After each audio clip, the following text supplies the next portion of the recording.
ನಿಮ್ಮ ಬಿಸ್ನೆಸ್ ಯಾವುದೇ ಇರಲಿ ಅದನ್ನ ಪ್ರಚಾರ ಮಾಡಲು ಸುಮನ್ ಟಿವಿಯಿಂದ ಮಾತ್ರ ಸಾಧ್ಯ. ಕೂಡಲೇ ಕರೆ ಮಾಡಿ. ನಮಸ್ಕಾರ ವೀಕ್ಷಕರೇ, welcome to Suman TV. Chikkaballapur ರಾಜಕೀಯದಲ್ಲಿ ಮತ್ತೆ ತಾಪಮಾನ ಏರಿಕೆ. ಮಂಚನಬೆಲೆ ಪಂಚಾಯತ್ ವ್ಯಾಪ್ತಿಯ ಸಬ್ಬೇನಹಳ್ಳಿ ಗ್ರಾಮದಲ್ಲಿ ನೂತನ ದೇವಾಲಯ ನಿರ್ಮಾಣಗೊಂಡ ಹಿನ್ನೆಲೆ ವಿಶೇಷ ಪೂಜಾ ಕಾರ್ಯಕ್ರಮಗಳು ಅದ್ಧೂರಿಯಾಗಿ ನಡೆಯಿತು. ಈ ಕಾರ್ಯಕ್ರಮಕ್ಕೆ ಬಿಜೆಪಿ ಮುಖಂಡ ಸಂದೀಪ್ ರೆಡ್ಡಿ ಅವರನ್ನು ಗ್ರಾಮಸ್ಥರು ಆಹ್ವಾನಿಸಿದ್ದರು. ಪೂಜೆ ಕಾರ್ಯಕ್ರಮದಲ್ಲಿ ಭಾಗವಹಿಸಿದ ಸಂದೀಪ್ ರೆಡ್ಡಿ ಅವರು ದೇವರ ಆಶೀರ್ವಾದ ಪಡೆದು ಗ್ರಾಮಸ್ಥರೊಂದಿಗೆ ಮಾತುಕತೆ ನಡೆಸಿದರು. ಈ ವೇಳೆ ಗ್ರಾಮಸ್ಥರು ಶಾಲು ಹೊದಿಸಿ ಸನ್ಮಾನ ಮಾಡಿ ಭರ್ಜರಿ ಸ್ವಾಗತ ನೀಡಿದರು. ಆದರೆ ಪೂಜೆಯ ನಂತರ ಮಾತು ರಾಜಕೀಯದತ್ತ ತಿರುಗಿತು. ಪತ್ರಕರ್ತರೊಂದಿಗೆ ಮಾತನಾಡಿದ ಸಂದೀಪ್ ರೆಡ್ಡಿ ಚಿಕ್ಕಬಳ್ಳಾಪುರ ಎಂಎಲ್ಎ ಪ್ರದೀಪ್ ಈಶ್ವರ್ ಅವರ ಇತ್ತೀಚಿನ ಹೇಳಿಕೆಗಳಿಗೆ ತೀಕ್ಷ್ಣ ಪ್ರತಿಕ್ರಿಯೆ ನೀಡಿದರು. 23ನೇ ತಾರೀಕು ದೊಡ್ಡ ಮಟ್ಟದಲ್ಲಿ ನರೇಗಾ ಬಚಾವ್ ಈ ಸ್ಕೀಮ್ನ ಮಹಾತ್ಮ ಗಾಂಧೀಜಿ ಹೆಸರು ತೆಗೆದ್ರು ಸ್ಕೀಮ್ನ ಮುಚ್ಚಾಕೋ ಹಂತಕ್ಕೆ ಬಿಜೆಪಿಯವರು ಹೋಗಿದ್ದಾರೆ. ಆ ಬಿಜೆಪಿ ವಿರುದ್ಧ, ಬಿಜೆಪಿ ಭ್ರಷ್ಟರ ವಿರುದ್ಧ, ಬಿಜೆಪಿ ನಾಲಾಯಕು ಅಸಮರ್ಥರು ಮುಟ್ಟಾಳ ಸಂಸದರ ವಿರುದ್ಧ ಈ ನಮ್ಮ ಹೋರಾಟ. ಚಿಕ್ಕಬಳ್ಳಾಪುರದಿಂದ ವಾಯ್ಸ್ ರೈಸ್ ಮಾಡ್ತೀವಿ. ಇದು ಪಾರ್ಲಿಮೆಂಟ್ಗೆ ಈ ಬಿಜೆಪಿ ಸಂಸದರಿಗೆ ಕಿವಿ ಕೇಳಬೇಕಿದೆ. ಸರ್, ಮತ್ತೆ ಸುಬ್ಬಾರೆಡ್ಡಿ ಅವರು ಅದು ಯಾವ ಕಾರಣಕ್ಕಾಗಿದೆ ಅಂತ ನನಗೆ ಮಾಹಿತಿ ಕೊರತೆ ಇದೆ. ಬಟ್ ಸುಬ್ಬಾರೆಡ್ಡಿ ಸಾಹೇಬ್ಗೆ ಸುಪ್ರೀಂ ಕೋರ್ಟಲ್ಲಿ ಜಯ ಸಿಗುತ್ತೆ ಅಂತ ನನಗೆ ನಂಬಿಕೆ ಇದೆ. ಅವ್ರ ಜೊತೆ ನಾವು ಪಾರ್ಟಿ ಎಲ್ಲ ಅವ್ರ ಜೊತೆ ಇದ್ದೀವಿ ಸರ್. ಸರ್, ಈ ಸಿಪಿಐಎಂ ಅವರು ಮರುಚುನಾವಣೆಗೆ ತುಂಬಾ ಒತ್ತಾಯ ಮಾಡ್ತಾರೆ ಸರ್. ಅದು ಬಾಗೇಪಲ್ಲಿಯ ವಿಚಾರ. ಮೋಸ್ಟ್ಲಿ ನಾನು ಹಸ್ತಕ್ಷೇಪ ಮಾಡೋದು ಸರಿ ಇಲ್ಲ, ನನಗದು ಗೊತ್ತಿಲ್ಲ. ಬಟ್ ಸುಬ್ಬಾರೆಡ್ಡಿ ಸಾಹೇಬರು ನಮ್ಮ ಪಕ್ಷದ ಶಾಸಕರು, ಅವ್ರ ಜೊತೆ ನಾವೆಲ್ಲ ನಿಲ್ತೀವಿ ಸರ್. ಇಲ್ಲ ಹಂಗೇನಿಲ್ಲ, ನಾವು ಡಿಜಿಟಲ್ ಟೀಮ್ ಸ್ಟ್ರಾಂಗ್ ಇದ್ದೀವಿ.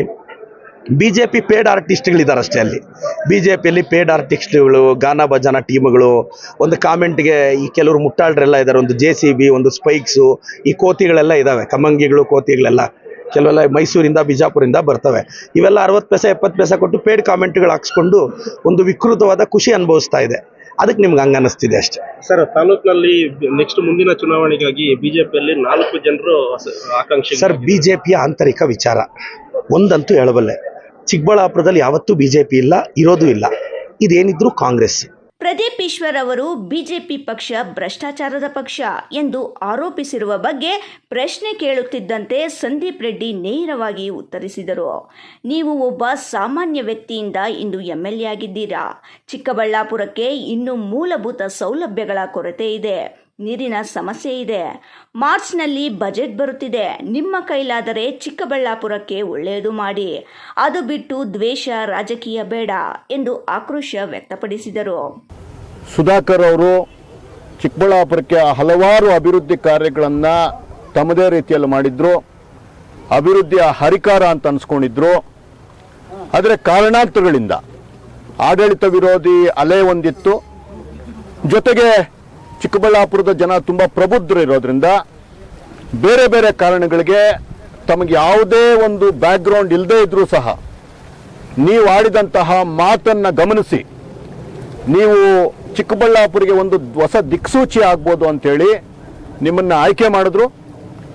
ಈ ಆಯ್ಕೆ ಮಾಡೋದಕ್ಕೆ ನಿಮ್ಮ ಮಾತು ಮಾತ್ರ ಅಲ್ಲ, ಚಿಕ್ಕಬಳ್ಳಾಪುರದಲ್ಲಿ 10 ಹಲವು ಕಾರಣಗಳಿತ್ತು ನಿಮ್ಮನ್ನು ಆಯ್ಕೆ ಮಾಡೋದಕ್ಕೆ.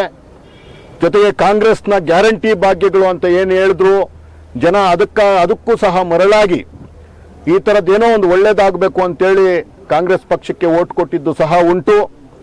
ಈ ರೀತಿ 10 ಹಲವು ಕಾರಣಗಳಿಗೆ ಇವತ್ತು ತಾವು ಶಾಸಕರಾಗಿದ್ದೀರಾ.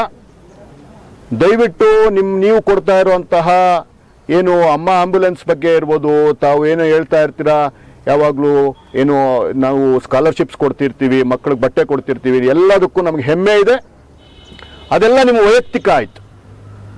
ಒಬ್ಬ ಶಾಸಕರಾಗಿ ನೀವೇನು ಮಾತಾಡ್ತಿದ್ದೀರಾ ಅದು ಇಡೀ ಚಿಕ್ಕಬಳ್ಳಾಪುರ ಜನತೆಯನ್ನು ತಾವು ಪ್ರತಿನಿಧಿಸ್ತಾ ಇದ್ದೀರಾ ಅನ್ನೋದನ್ನು ತಾವು ದಯವಿಟ್ಟು ಮರ್ತೋಗ್ಬೇಡಿ. ಇಡೀ ಕರ್ನಾಟಕದಲ್ಲಿ ನಗಪಾಟ್ಲಾಗುವಂತಹ ಕೆಲಸ ತುಂಬ ಬಾರಿ ಆಗಿದೆ. ನಿಮ್ಮ ಮಾತು, ನಿಮ್ಮ ನಡತೆ, ದಯವಿಟ್ಟು ಇದನ್ನು ಒಬ್ಬ ಅಣ್ಣನಾಗಿ, ಒಬ್ಬ ಚಿಕ್ಕಬಳ್ಳಾಪುರದ ಸಹೃದಯ ಪ್ರಜೆಯಾಗಿ ನಾನು ನಿಮ್ಮ ಹತ್ರ ಕೇಳ್ಕೊತಾ ಇದ್ದೀನಿ. ನಿಮ್ಮ ಮಾತಿನ ಮೇಲೆ ತಾವಂಗೆ ಹಿಡಿತಾ ಇದ್ದರೆ ತಮಗಿನ್ನೂ ಒಳ್ಳೆ ಭವಿಷ್ಯ ಇದೆ. ಎಲ್ಲರಿಗೂ ಸೋಲನ್ನು ಅರಗಿಸ್ಕೊಳೋ ಅಂತಹ ಶಕ್ತಿ ಎಲ್ಲರಿಗೂ ಕೊಟ್ಟಿರ್ತಾನೆ. ಆದರೆ ತುಂಬ ಜನಕ್ಕೆ ಸಕ್ಸಸ್ ಅನ್ನೋದನ್ನು ಅರಗಿಸ್ಕೊಳೋ ಶಕ್ತಿ ಕೊಡಲ್ಲ. ನೀವು ಅದಕ್ಕೆ ಎಕ್ಸಾಂಪಲ್ ಆಗಬೇಡಿ. ಏನು ಸಕ್ಸಸ್ ತಲೆಗತ್ತೋದು ಬೇಡ. ಬಿಜೆಪಿ ಪಕ್ಷ ಇವತ್ತು ಇಡೀ ಪ್ರಪಂಚಕ್ಕೆ ನಂಬರ್ 1 ಪಕ್ಷ. ಸೈದ್ಧಾಂತಿಕವಾಗಿ ನೀವು ಏನು ಬೇಕಾದ್ರೂ ಅನ್ನಿ, ಇದು ಪ್ರಜಾಪ್ರಭುತ್ವ ವ್ಯವಸ್ಥೆ. ಸೈದ್ಧಾಂತಿಕವಾಗಿ ನಾವು ಕೆಲಸ ಮಾಡಿಲ್ಲ ಅಂದರೆ, ನಮ್ಮ ಸರ್ಕಾರದಲ್ಲಿ ಆಗಿರೋದು ಏನಾದರೂ ತೊಂದರೆಗಳಿದ್ರೆ ಅದನ್ನು ಬಯಲ್ಗೆಳಿರಿ. ಅದನ್ನು ನೀವು ಡೇಟಾ ಇಟ್ಟು ಕೆಲಸ ಮಾಡಿ, ಡೇಟಾ ಇಟ್ಟು ಮಾತಾಡಿ, ಜನಗಳಿಗೆ ತಲುಪ್ತೀರಾ. ನೀವು ಬರೀ ಏನೋ ಒಂದು ಮಾತಾಡಬೇಕು ಅನ್ನೋ ಒಂದು ಹುಂಬತನದಲ್ಲಿ ನನ್ನ ತಾಯಿ ಅಂತ ಇರುವಂಥ ಬಿಜೆಪಿ ಪಕ್ಷನ, ಅದರ ನಾಯಕರನ್ನ ಮೂರ್ಖರು, ಮುಟ್ಟಾಳರು, ಕಳ್ಳರಾಗಿದ್ರೆ ನೀನು ಕರ್ಕೊಂಬಂದು ಜೈಲ್ಗೆ ಹಾಕ್ಸಪ್ಪ. ಸರ್ಕಾರ ನಿಂದೇ ಅಲ್ಲ. ಎಷ್ಟು ಜನ ಜೈಲ್ಗೆ ಹಾಕ್ಸಿದ್ಯಾ ಚಿಕ್ಕಬಳ್ಳಾಪುರದಲ್ಲಿ ತಾವು? ಎಷ್ಟು ಜನ ತಾವು ಜೈಲ್ಗೆ ಹಾಕ್ಸಿದ್ದೀರಾ ಆ ಥರ ಇದ್ರೆ? ನೀವು ಇದಕ್ಕೆ ಮೊದಲು ಶಾಸಕರಾಗಕ್ಕೆ ಮೊದಲು ನೂರಾರು ಬಾರಿ ಏನು ತಾವೊಂದು ಹೋರಾಟ ಮಾಡಿದ್ದೀರಾ, ಜನಗಳ ಗಮನಕ್ಕೆ ತಂದಿದ್ರಿ. 3ನೇ ಹಂತದ ನೀರಿನ ಶುದ್ಧೀಕರಣ ಆಗಬೇಕು, ಇಲ್ಲಾಂದ್ರೆ ಕಿಡ್ನಿಗಳು ಫೇಲ್ ಆಗುತ್ತೆ, ಕ್ಯಾನ್ಸರ್ ಬರುತ್ತೆ. ನಿಜಕ್ಕೂ ನಾವೆಲ್ಲ ಪ್ರಭಾವಿತರಾಗಿದ್ದೀವಿ ನಿಮ್ಮ ವಿಡಿಯೋ ನೋಡಿ. ಇವತ್ತು ಸಂವಿಧಾನದತ್ತ ಅಧಿಕಾರ ಇದೆ ನಿಮಗೆ. ಅಂತಹ ಅಧಿಕಾರವನ್ನು ಉಪಯೋಗಿಸ್ಕೊಂಡು ಎಷ್ಟು ಬಾರಿ ನೀವು ಹೋರಾಟ ಮಾಡಿ ಇದುವರೆಗೂ, ಈಗ ಮತ್ತೆ ಬಜೆಟ್ ಬರ್ತಿದೆ, ಮಾರ್ಚ್ನಲ್ಲಿ ಬಜೆಟ್ ಬರ್ತಿದೆ, ಎಷ್ಟು ಹಣನ ನೀವು ಇದುವರೆಗೂ ಈ 3 ಬಜೆಟ್ಗಳಲ್ಲಿ ಎಷ್ಟು ಹಣನ 3ನೇ ಹಂತದ ಶುದ್ಧೀಕರಣಕ್ಕೆ ತಾವು ಇಟ್ಟಿದ್ದೀರಾ ಅನ್ನೋದನ್ನ ನಾವು ಕೇಳ್ಬೋದಾ? ಇನ್ನು ಮುಂದೆ ಅವರು ಎಚ್ಚರಿಕೆ ಶೈಲಿಯಲ್ಲಿ ಮಾತನಾಡುತ್ತಾ, ಚಿಕ್ಕಬಳ್ಳಾಪುರ ಜನತೆಗೆ ಸಹಾಯ ಮಾಡದಿದ್ದರೆ ಜನರ ಪರವಾಗಿ ನಾನು ನಿಮ್ಮ ಮನೆ ಮುಂದೆ ಪ್ರತಿಭಟನೆ ನಡೆಸುತ್ತೇನೆ ಎಂದು ಹೇಳಿದರು. ಬಿಜೆಪಿ ಮೇಲೆ ಕೋಪ ಇದ್ದರೆ ಅಭಿವೃದ್ಧಿ ಕಾರ್ಯಕ್ರಮಗಳ ಬಗ್ಗೆ ಮಾತನಾಡಿ, ಆದರೆ ವೈಯಕ್ತಿಕ ಟೀಕೆ ಮತ್ತು ದ್ವೇಷ ರಾಜಕೀಯ ಮಾಡಬೇಡಿ ಎಂದು ಸಂದೀಪ್ ರೆಡ್ಡಿ ಸ್ಪಷ್ಟ ಸಂದೇಶ ನೀಡಿದರು. ನೀವು ಅಧಿಕಾರ ಇದ್ರೆ ನೀವು ಅದನ್ನ ನೀವು ಸರಿಯಾಗಿ ಉಪಯೋಗಿಸ್ಕೊಳ್ಳಿ. ಕಳ್ಳರು ಅಂತ ಅನ್ನೋದಕ್ಕೆ ನಿಮ್ಗೇನು ಅಧಿಕಾರ ಇದೆ? ಮೂರ್ಖರು ಅನ್ನೋದಕ್ಕೆ ನಿಮ್ಗೇನು ಅಧಿಕಾರ ಇದೆ? ನಾನು ಆ ಭಾಷೆ ಬಗ್ಗೆ ಮಾತಾಡ್ತಾ ಇದ್ದೀನಿ, ನಿಮ್ಮ ಹೋರಾಟದ ಬಗ್ಗೆ ನಾನು ಮಾತಾಡ್ತಿಲ್ಲ. ನಾನು ಪರ್ಟಿಕ್ಯುಲರ್ ಆಗಿ ಆ ಭಾಷೆ ಬಗ್ಗೆ ಮಾತ್ರ ಮಾತಾಡ್ತಾ ಇದ್ದೀನಿ. ನಿಮಗೇನು ಅಧಿಕಾರ ಇದೆ? ನೀವೊಬ್ಬ ಶಾಸಕರಾಗಿ ನೀವೇನು ಮಾಡಿದ್ದೀರಾ? 3ನೇ ಹಂತದ ಶುದ್ಧೀಕರಣ ಆಗಿಲ್ಲಲ್ಲ. ನೀವು 3 ವರ್ಷಕ್ಕೆ ಮೊದಲು ಇಡೀ ಆಸ್ಪತ್ರೆಗಳ ಡೇಟಾ ತಗೊಳ್ಳಿ. ಎಷ್ಟು ಜನ ಡಯಾಲಿಸಿಸ್ಗೆ ಇವತ್ತು ಎಷ್ಟು ಜನ ಜಾಸ್ತಿ ಆಗಿದ್ದಾರೆ 3 ವರ್ಷ ಆದಮೇಲೆ? ಎಷ್ಟು ಜನ ಮಕ್ಕಳು ಪದೇ ಪದೇ ಕಾಯಿಲೆ ಬಿದ್ದು ಹಾಸ್ಪಿಟ್ಲಿಗೆ ಹೋಗ್ತಿದ್ದಾರೆ? ತಾಯಿ ಎದೆ ಹಾಲಲ್ಲಿ ಇವಾಗ ವಿಷ ಆಗಿದೆ, ನಿಮಗೆ ಗೊತ್ತಿದೆಯಾ? ತಾಯಿ ಎದೆ ಹಾಲಲ್ಲಿ ವಿಷ ಆಗಿ ಸೇರ್ಕೊಂಡಿದೆ. ನೀವು ಕೊಡ್ತಾ ಇರೋ ನೀರು 3ನೇ ಹಂತದ ಶುದ್ಧೀಕರಣ ಯಾಕೆ ಆಗ್ತಿಲ್ಲ? ನೀವು ಇದ್ರ ಬಗ್ಗೆ ಯಾಕೆ ಮಾತಾಡೋದಿಲ್ಲ? 22,000 ಸೈಟ್ಗಳನ್ನ ಕೊಡ್ತೀವಿ ಅಂತ ನಮ್ಮ ಸಂಸದರಾದ ಸುಧಾಕರ್ ಅವರು ಇದಕ್ಕೆ ಮೊದಲು ಹೇಳಿದ್ರು. ಅವರು ಬಂದಿದ್ದಾದ್ಮೇಲೆ 22,000 ಸೈಟ್ಗಳು ನಿಮ್ಮ ಕೈಯಲ್ಲಿ ಯಾಕೆ ಕೊಡೋಕ್ಕಾಗಲಿಲ್ಲ? ಬಡವರು ಇವತ್ತು ಚಾತಕ ಪಕ್ಷಿಗಳಂತೆ ಕಾಯ್ತಾ ಇದ್ದಾರಲ್ಲ, ನಿಮ್ಮ ಕೈಯಲ್ಲಿ ಯಾಕೆ ಕೊಡೋಕ್ಕಾಗಿಲ್ಲ? ಅದು ತಪ್ಪು ಅನ್ನಂಗಾಗಿದ್ರೆ ಇದು ತಪ್ಪು ಅಂತ ನೀವು ಅದನ್ನ ಪ್ರೂವ್ ಮಾಡಿ. ನಿಮ್ಗೆ ಅಧಿಕಾರ ಇದೆಯಲ್ಲ, ಜನಗಳ ಮನಸ್ಸಿನಲ್ಲಿರುವಂಥ ಗೊಂದಲನ ತಾವು ಯಾಕೆ ನಿವಾರಣೆ ಮಾಡ್ತಿಲ್ಲ? ತಪ್ಪಿರ್ಲಿ ಸರಿ ಇರಲಿ ಅದನ್ನು ತೋರಿಸುವಂಥ ಬದ್ಧತೆ ನಿಮ್ಗಿಲ್ವಾ? ಬರೀ ಮಾತಿಗೆ ಮಾತ್ರ ಸೀಮಿತನ ನಿಮ್ಮ ಅಧಿಕಾರ? ನೀವು ಶಾಸಕರಾಗಿದ್ದೀರಾ, ಆದರೆ ನೀವು ಚಿಕ್ಕ ವಯಸ್ಸಿನವರಿದ್ದೀರಾ. ಯಾರನ್ನ ನೀವು ಮೂರ್ಖರು ಮುಟ್ಟಾಡ್ರು ಅಂತಿದ್ದೀರಾ? ನರೇಂದ್ರ ಮೋದಿ ಅವ್ರನ್ನ ಸಹ ಪ್ರಶ್ನೆ ಮಾಡೋ ಹಕ್ಕಿದೆ ನಿಮಗೆ. ಆದರೆ ನಿಮ್ಮ ಮಾತಿನ ಮೇಲೆ ಇಡ್ತಾ ಇರಬೇಕು. ಮೂರ್ಖ ಮುಟ್ಟಾಳ ಅಂದ್ರೆ ರೋಡಲ್ಲಿ ಹೋಗೋ ಇನ್ನೊಬ್ಬ ಯುವಕ ನಿಮ್ಮನ್ನೇನೋ ಒಂದು ಬೇರೆ ಅಂತಾನೆ, ಆಗ್ಲೂ ನಾವು ವಿರೋಧ ಮಾಡ್ತೀವಿ ನಮ್ಮ ಶಾಸಕ ಅಂತ. ನೀವು ಒಬ್ಬರಿಗೆ ಶಾಸಕ ಅಲ್ಲ, 80,000 ಜನ ನಿಮ್ಗೆ ಏನು ಓಟ್ ಹಾಕಿದ್ರು ಅವರು ಮಾತ್ರ ಶಾಸಕರಲ್ಲ. ನೀವು ನಮ್ಗೆಲ್ಲರಿಗೂ ಶಾಸಕರು, 2.5 ಲಕ್ಷ ಜನದ ಹೆಮ್ಮೆಯ ಶಾಸಕರು ನೀವು. 5 ವರ್ಷ ನೀವು ಒಪ್ಪದಿರೋ ಹೋಗ್ಲಿ, ನೀವೇ ನಮ್ಮ ಶಾಸಕರು. ನಿಮಗೆ ನಾವು ಎಲ್ಲ ಗೌರವವನ್ನು ಕೊಡ್ತೀವಿ. ಆದರೆ ಆ ಗೌರವ ಉಳಿಸ್ಕೋಣ ಅಂತ ಕೆಲಸ ತಾವು ಮಾಡ್ತಿದ್ದೀರಾ ಅನ್ನೋದನ್ನ ತಾವು ಗಮನಿಸಬೇಕಾಗ್ತದೆ. ಅದು ಎಷ್ಟು ನಿಮಗೆ ಧೈರ್ಯ ಇದ್ರೆ, ಎಷ್ಟು ಹುಮ್ಮತನ ಇದ್ರೆ ನಮ್ಮ ಒಂದು ಪಕ್ಷವನ್ನ, ನಿಮ್ಗೆ ಯಾರಾದರೂ ಒಬ್ಬರು ಪರ್ಟಿಕ್ಯುಲರ್ ಆಗಿ ಮಾತಾಡ್ಬೇಕಾ ಅವ್ರ ಬಗ್ಗೆ ಮಾತಾಡಿ. ಅವ್ರ ಬಗ್ಗೆ ಮಾತಾಡ್ಬೇಕಾದ್ರೂ ಒಂದು ಡೇಟಾ ಇಟ್ಕೊಳ್ಳಿ, ಅದನ್ನು ಮಾತ್ರ ಮಾತಾಡಿ. ನೀವು ಇಡೀ ಸಮಾಜನ ಸರಿ ಮಾಡೋಕ್ಕಾಗೋದಿಲ್ಲ. ಸಂವಿಧಾನದತ್ತವಾದಂಥ ಏನು ನಿಮ್ಮ ಲಿಮಿಟ್ಸ್ ಇದೆ, ಆ ಲಿಮಿಟ್ಸ್ ಒಳಗಡೆ ತಾವು ಕೆಲಸ ಮಾಡಬೇಕು. ಅದ್ರೊಳಗಡೆ ನೀವು ಇಡೀ ಸಮುದಾಯವನ್ನ ಜೊತೆ ಕರ್ಕೊಂಡು ಹೋಗುವಂಥ ಕೆಲಸ ಮಾಡಬೇಕು. ಬಿಜೆಪಿ ಅವ್ರಿಗೂ ನೀವೇ ಶಾಸಕರು ಪ್ರದೀಪ್ ಈಶ್ವರ್ ಅವರೇ, ದಯವಿಟ್ಟು ಈ ರೀತಿಯ ಅನಾವಶ್ಯಕವಾದ ಪದಗಳನ್ನ ಉಪಯೋಗಿಸಬಾರ್ದು.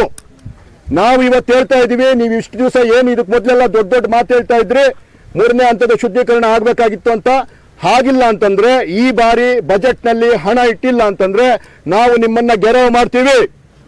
ಇಡೀ ಚಿಕ್ಕಬಳ್ಳಾಪುರದ ಜನತೆ ನಿಮ್ಮ ಮನೆ ಮುಂದೆ ಬಂದು ಕೂತ್ಕೊಂಡು ಧರಣಿ ಮಾಡ್ತೀವಿ, ಅಹೋರಾತ್ರಿ ಧರಣಿ ಮಾಡ್ತೀವಿ, ಉಪವಾಸ ಸತ್ಯಾಗ್ರಹ ಮಾಡ್ತೀವಿ. ಸತ್ತೋಗ್ತಾ ಇದಾರೆ ಈ ಜನಗಳು. ಕಂದವಾರದ ಹತ್ರ ಹೋಗಿ ನಿಂತ್ಕೊಳ್ಳಿ. ಯಾವತ್ತಾದ್ರೂ ಇದ್ರೆ ಅಲ್ಲಿ ಹೋಗಿ 1-2 ದಿವಸ ಯಾರ್ದಾದ್ರೂ ಮನೆಯಲ್ಲಿ ಒಂದು ವಾಸ್ತವ್ಯ ಮಾಡಿ. ಸೊಳ್ಳೆಗಳು ಎಷ್ಟೆಷ್ಟು ದೊಡ್ಡದಿದೆ ಗೊತ್ತಾ? ಒಂದು ಜಿರಳೆ ಗಾತ್ರವಾಗಿದೆ ಸೊಳ್ಳೆ. ಆ ರೀತಿಯ ಪರಿಸ್ಥಿತಿ ತಂದಿಟ್ಟಿದ್ದೀರಿ. ಇವತ್ತು 3ನೇ ಹಂತದ ಶುದ್ಧೀಕರಣ ಮಾಡಬೇಕು ಅನ್ನೋ ಒಂದು ಸಣ್ಣ ಬದ್ಧತೆ ಇಲ್ಲ. ಪೆರೇಸಂದ್ರದಲ್ಲಿ ನಿಮ್ಮ ಮನೆ ಹತ್ರ ಇರುವಂತಹ ಆ ಹಾಸ್ಪಿಟ್ಲಲ್ಲಿ ಇವತ್ತು ಹಾಸ್ಪಿಟ್ಲ್ ಓಪನ್ ಆಗಿಲ್ಲ, ಬರೀ ಕಾಲೇಜ್ ಮಾತ್ರ ನಡೀತಾ ಇದೆ. ಹಾಸ್ಪಿಟ್ಲ್ ಓಪನ್ ಆಗಿದೆಯಾ?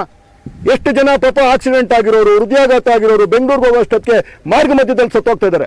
ಇದಕ್ಕೆಲ್ಲ ಯಾರು ನೇರ ಹೊಣೆ? ನೀವೇ, ಸರ್ಕಾರದವರೇ ಇದಕ್ಕೆಲ್ಲ ನೇರ ಹೊಣೆ. ಇದನ್ನೆಲ್ಲ ನೀವು ಅಡ್ರೆಸ್ ಮಾಡ್ರಿ. ನಿಮ್ಗೇನೋ ಜಿ.ರಾಮ್ಜಿದೋ ಅಥವಾ ಮನ್ರೇಗಾದೋ ಏನೋ ತಪ್ಪಿದ್ರೆ ಡೇಟಾ ಇಟ್ಕೊಂಡು ಕೆಲಸ ಮಾಡಿ, ಕ್ವಶನ್ ಮಾಡಿ. ಸಂವಿಧಾನದತ್ತವಾದ ಶಕ್ತಿಯನ್ನು ನಾವೆಲ್ಲ ಸೇರಿ ಕೊಟ್ಟಿದ್ದೀವಿ ನಿಮಗೆ. ಪ್ರಜಾಪ್ರಭುತ್ವ ನಿಮಗೆ ಕೊಟ್ಟಿದೆ. ಅಂಬೇಡ್ಕರ್ ಅವರು ಬರೆದಿರೋ ಸಂವಿಧಾನದಲ್ಲಿ ಅತ್ಯುನ್ನತವಾದ ಶಕ್ತಿಯನ್ನು ನೀವು ಗಳಿಸ್ಕೊಂಡಿದ್ದೀರಾ. ಆದರೆ ನೀವು ಮಾಡ್ತಿರೋದೇನು? ಚಿಕ್ಕಬಳ್ಳಾಪುರದ ಯಾರಾದರೂ ಬೇರೆ ಹೊರಗಡೆ ಹೋದ್ರೆ ಯಾರ್ರೀ ಅದು ಮಾತಾಡೋದು ಅನ್ನೋ ಒಂದು ಲೆಕ್ಕಕ್ಕೆ ಬಂದಿದೆ. ಗೊತ್ತಿಲ್ಲ ನಿಮಗೆ ಯಾವ ರೀತಿ ಆಗ್ತಿದೆ, ಏನಾಗ್ತಿದೆ ತಮಗೆ ಅದ್ರ ಬಗ್ಗೆ ಗೊತ್ತಿದ್ಯಾ? ತಾವು ಆಡೋ ಮಾತುಗಳನ್ನ ಮೊನ್ನೆ ನಿಮ್ಮ ಯಾರೋ ಒಬ್ಬ ಹಿಂಬಾಲಕ ಕೂಡ ಮಾತಾಡಿದ್ದಾರೆ, ಇಷ್ಟ ಬಂದಂಗೆ ಮಾತಾಡಿದ್ದಾರೆ. ಆ ಹುಡುಗ ಯಾರಂತಾನೆ ಇಷ್ಟು ದಿವಸ ಗೊತ್ತಿರಲಿಲ್ಲ. ಪದೇ ಪದೇ ವಿಡಿಯೋಗಳಲ್ಲಿ ಬರ್ತಿರ್ತಾರೆ. ಆದ್ರೆ ಬರ್ಲಿ, ಒಳ್ಳೇದಾದ್ರೆ ಕೇಳಲಿ. ಇದ್ದಕ್ಕಿದ್ದಂಗೆ ದೊಡ್ಡ ದೊಡ್ಡ ಮಾತು. ಒಬ್ಬ ಟೀಚರ್ನ ಹೆಂಗಂದ್ರೆ ಹಂಗೆ ಹಿಗ್ಗ ಮುಗ್ಗ ಕೆಟ್ಟ ಮಾತುಗಳೆಲ್ಲ ಬೈತಾರೆ. ಯಾರ್ರೀ ಅವ್ರಿಗೆಲ್ಲ ಧೈರ್ಯ ಕೊಡ್ತಾ ಇರೋದು, ಕುಮ್ಮಕ್ ಕೊಡ್ತಾ ಇರೋದು? ಅವ್ರಿಗೆ ಬೆಂಬಲವಾಗಿ ನಿಂತಿರೋದು ಯಾರ್ರೀ? ಇದನ್ನೇ ತಾವು ಮಾದರಿಯಾಗಿ ತೋರಿಸ್ತಾ ಇರೋದು ಚಿಕ್ಕಬಳ್ಳಾಪುರಕ್ಕೆ. ಚಿಕ್ಕಬಳ್ಳಾಪುರ ರಾಜಕೀಯದಲ್ಲಿ ಈ ಮಾತಿನ ಸಮರ ಮುಂದೇನು ರೂಪ ಪಡೆಯುತ್ತದೆ ಎಂಬುದು ಈಗ ಕುತೂಹಲ ವಿಷಯವಾಗಿದೆ. ಇನ್ನಷ್ಟು ಅಪ್ಡೇಟ್ಸ್ಗಳಿಗಾಗಿ ಸುಮನ್ ಟಿವಿ ಜೊತೆಗೆ ಇರಿ. ಧನ್ಯವಾದಗಳು. ಅಂಬರೀಶ್, ಚಿಕ್ಕಬಳ್ಳಾಪುರ.